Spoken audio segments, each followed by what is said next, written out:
All right, good afternoon, everyone.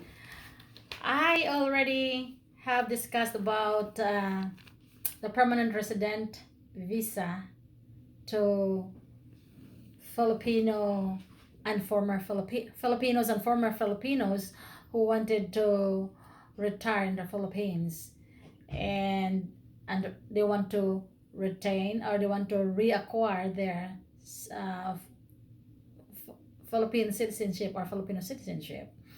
Okay, so if you are married to a former Filipino, you can apply for 13G visa.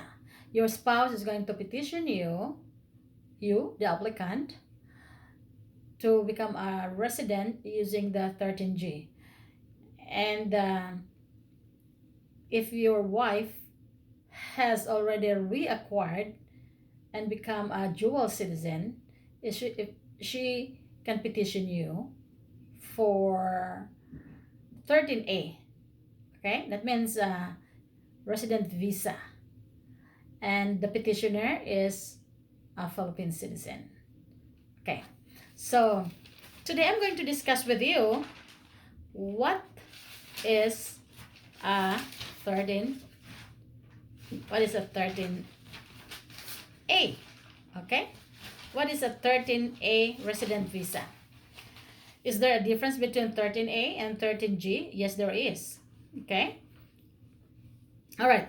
13A, as I said a while ago, if the petitioner, which is your spouse, is a Filipino citizen, then the visa that you're going to apply for is a 13A resident visa. If the petitioner, who is your wife, is a former Philippine or Filipino citizen, the visa that you're going to apply for is 13G, spouse of a former Filipino citizen. Okay, you get the difference between the two, right? Okay, so today I'm going to discuss with you what are the steps to get a 13A resident visa. All right, so you can either call by phone and request for application forms, or you may go online and download and print the copies. You can do that, right? And fill out the application form, get medical test, and get a police clearance from your police state department. It is a paper, the clearance is a paper stating that you are cleared from any criminal records or you have no criminal records at all. Okay, that's very important. Then, after you fill that up, of course, that's not only that's not the only paper that you will include with, you have to include with it the other requirements. Okay, all right, let me tell you what are the other requirements to come with your application form. These are the supporting documents. You need to have a valid US passport. You need 4 passport photographs. You need a form, FA form number 3, to be accomplished in duplicate and notarized. Okay, this is it.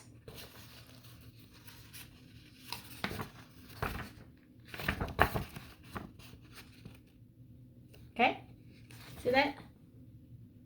All right, this is an application for immigrant visa. Okay, so the you also need FA form number 11, which is the medical form. The medical form to be accomplished in duplicate and also notarized. I'll show you how it looks like. Looks like this. Medical examination of an applicant. Okay? Medical examination of visa applicant. Okay. So you need to do this one and turn this in together with your application form. All right. So you besides from that, number 5 is you need an original marriage certificate and 2 photocopies thereof. You need original certificate and 2 photocopies thereof. If you're going to mail your application forms and documents, you need to have a certified true copy of your documents and notarized. It needs to be notarized. Okay? And then when you go there to show up, you can bring with you your original, but like while you're applying and you are sending your documents and your application, you need to have a certified true copy. Okay? And notarized.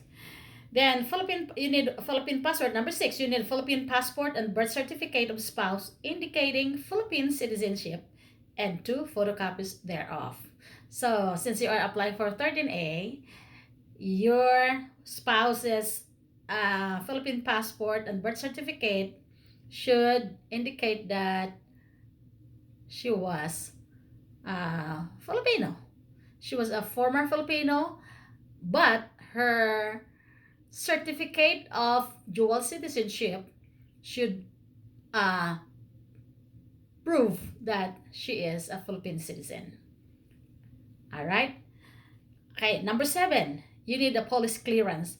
Police clearance certificate from place of residence of wherever wherever you live.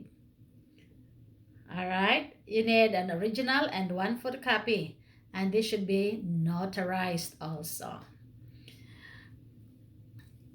Or you need the discharge papers if presently separated from the U.S. Armed Forces, plus 2 photocopies thereof. Next, number 8, you need an evidence of financial support such as bank statement or affidavit of support executed by relatives or statement of monthly pension. If recently discharged from the U.S. Armed Forces, you need a statement of the amount of retirement pay each month, and it should be submitted with 2 photocopies. You know why? The government doesn't want you to be a burden, okay, to them. So make sure that you have to do this one, or else they're not going to, this will delay, or they're not going to process your papers if it's not complete. Number 9, notarized letter of petition signed by the Filipino spouse. They will always look for that. Since you were petitioned by your husband in coming here, for those who were petitioned by their husband when your husband brought you here in the US or in Canada or in Australia or in London, this time you are the petitioner for your spouse. Okay. Now, there are additional requirements to be submitted by all applicants. You have to pay a visa fee, all right, in cash or in bank draft or money order, payable to the Philippine Consulate General. No personal check. No personal check can be accepted pursuant to Philippine regulations. Okay? Not only that, you need to include in your packet a chest x-ray in CD, and medical results must accompany the medical certificate form. If applicant wishes the passport and documents to be mailed by the consulate, applicant should enclose a self-addressed stamp priority certified express mail envelope or large prepaid FedEx box. Metered stamps will not be accepted. All right. Okay, so those are the requirements. Now, so next step that you're going to do is like mail the application and all supporting documents. The consulate will call you for interview. It may be by phone or in person. Okay? Once each year, you need to go to the Bureau of Immigration to pay for the head tax. And this must be done in either January or February. And the amount or the cost uh, is about 300 pesos. No, about 600, about $6 rather, about $6 or 300 pesos.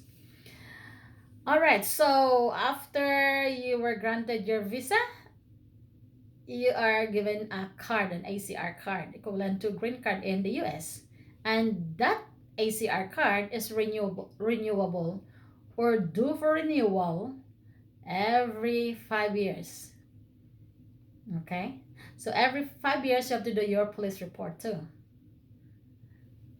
And I need to make it clear, everyone, that every 5 years, just like the green card in other country like in the USA, you have to renew your green card, but your visa is lifetime. Your visa is lifelong. You do not have to renew your visa. You need to renew only your card, your ACR. All right. All right, that's all for today. I hope you enjoy listening to my podcast. I would like to invite you to subscribe and share. Thank you.